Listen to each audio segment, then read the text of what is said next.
السلام علیکم۔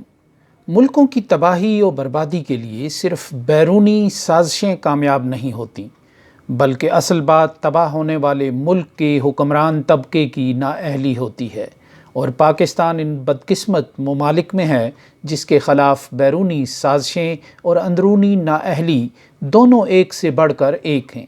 جتنی غیر ملکی سازشیں ہیں، اس سے کہیں زیادہ اپنے حکمرانوں کی نالائکی اور بددیانتی ہے۔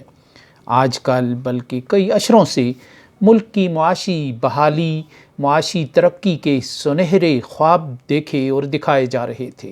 پہلے ایک وزارت خزانہ اور چند دوسرے ماتحت ادارے ہوتے تھے، لیکن پھر بڑے بڑے منصوبے بننے لگے تو منصوبہ بندی کمیشن بنایا گیا، اور پھر تو کمیشن اتھارٹی، ایجنسی اور کمیٹیاں بننے لگیں، اور اب ایک کام کے لیے وزارت، اس کے کام کی دیکھ بھال کے لیے اتھارٹی، اس پر عمل درآمد کے لیے کمیٹیاں، اور ان کی نگرانی کے لیے اسمبلیوں اور سینٹ کی کمیٹیاں ہوتی ہیں۔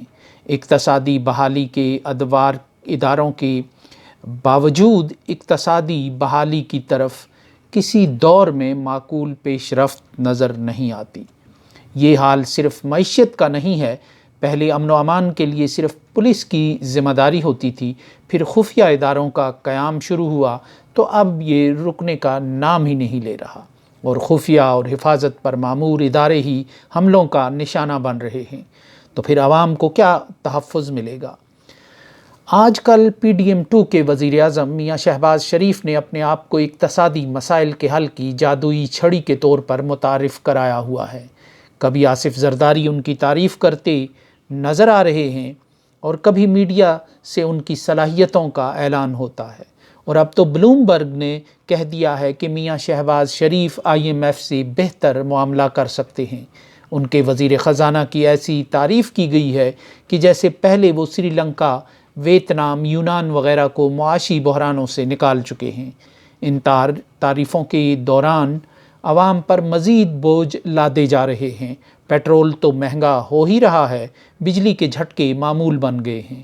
وزیر اعظم کو معاشی جادوگر کے طور پر پیش کرنے کے لیے جو اقدامات تجویز کیے جا رہے ہیں، ان کے بارے میں دی نیوز کی ایک رپورٹ ہی کافی ہے، جس کے مطابق اقتصادی وزارتوں کی کارکردگی بہتر بنانے کے لیے ادارہ جاتی میکانزم قائم کرنے پر غور کیا جا رہا ہے۔ وزیر اعظم ہاؤس کو IMF پروگرام کی مانیٹرنگ کا کام سونپنے پر بھی غور ہو رہا ہے۔ نئے میکانزم کا مطلب ایک اور سپر ادارہ IMF پروگرام کی مانیٹرنگ پاکستان کے عوام کے مفاد میں بالکل نہیں ہے، بلکہ IMF کے احکامات بجا لانے کے لیے، اس کی ہدایات اور شرائط پر عمل یقینی بنانے کے لیے یہ سب کچھ کیا جا رہا ہے۔ اس طرح ادارہ جاتی میکانزم بھی ملک کی معیشت پر ایک بوجھ ثابت ہوگا۔ اس کے علاوہ ECC کے فیصلوں کے نفاذ کے لیے بھی خصوصی یونٹ بنایا جائے گا۔ جو لوگ اپنے ذمے کام خود نہیں کر سکتے اور ہر کمیٹی اور ہر ادارے سے خود کو بالاتر سمجھتے ہیں، تو ان سے کون سا ادارہ کام کروا سکے گا؟ قوم کو یہ سارے راگ سنائے جا رہے ہیں، جیسے ملک کو اب وزیر اعظم صاحب کے سینگوں پر اٹھا کر جاپان سے آگے پہنچا دیا جائے گا۔ ہمارے ملک کے کرتا دھرتا کی سوچ اس قدر محدود ہے کہ جن لوگوں کی وجہ سے خرابیاں ہیں، انہی کے حوالے ان خرابیوں کی مانیٹرنگ کی جا رہی ہے۔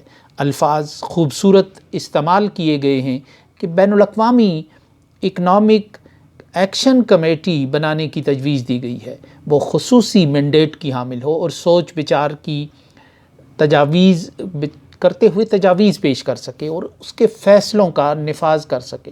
اس کے اندر ملک کی تباہی کے ذمہ دار تمام اداروں کی، یعنی خزانہ، منصوبہ بندی، تجارت، صنعت، ایونیو، سرمایہ کاری بورڈ، پیٹرولیم، بجلی، قومی غذائی پیداوار سمیت تمام وزارتوں کے سیکرٹری شامل ہوں گے۔ پاکستان کی تباہی کے لیے ان اداروں کے سیکرٹری ہی تو اپنے دماغ استعمال کرتے ہیں۔ سیکرٹری جو تباہی کر رہے ہوں، وہ اپنی ہی تباہی کی نگرانی کیسے کریں گے؟ جس ملک کے حکمران 70 برس سے ملک کے ساتھ کھیل رہے ہوں، اور جو ادارے ان سب اداروں کو کنٹرول کرتے ہیں، انہوں نے اپنے دماغوں سے ملک کی تباہی کا سارا سامان کیا ہے۔ نئی کمیٹیاں اور ادارے انہی لوگوں کے ماتحت ہوں گے تو ملک میں اصلاح کیسے ہوگی؟ کسی ادارے کا سیکرٹری یہ کہہ سکتا ہے کہ میرے ادارے کی کارکردگی اعلیٰ ہے، اور ان سب سے اہم بات یہ ہے کہ میاں نواز شریف 1980 کے عشرے سے حکمرانی کر رہے ہیں، کئی بار وزیر اعلیٰ پنجاب رہے، 16 ماہ وزیر اعظم رہے، ان کا کسی چیز پر کنٹرول نہیں رہا، اپنے کسی کام پر وہ فخر کر سکتے ہوں تو بتائیں۔ یہ اضافی کمیٹیاں، ان کمیٹیوں کی نگرانی کے لیے ایک اور کمیٹی، ایک اور کمیشن، یہ سب صرف عوام کو بیوقوف بنانے کے کھیل ہیں۔ سارا ڈرامہ آئی ایم ایف کی چاکری کے لیے سجایا جا رہا ہے، اور آئی ایم ایف اب پاکستان میں فیصلہ سازی پر اس حد تک اثر انداز ہو رہا ہے کہ اس نے پاکستان کے حکمرانوں سے یہ گارنٹی لی ہے کہ سی پیک کے لیے، اس کے منصوبوں کے لیے مزید کوئی فنڈز مختص نہیں کیے جائیں گے۔ آئی ایم ایف نے پاکستان پر جس انداز سے فیصلہ سازی پر کنٹرول حاصل کیا ہے، اس کو دیکھ کر ایسٹ انڈیا کمپنی کی یاد تازہ ہوتی ہے۔ یوں لگ رہا ہے کہ آئی ایم ایف کے پردے میں پاکستان میں ایسٹ انڈیا کمپنی کی حکومت دوبارہ واپس آ چکی ہے اور قائم ہو چکی ہے۔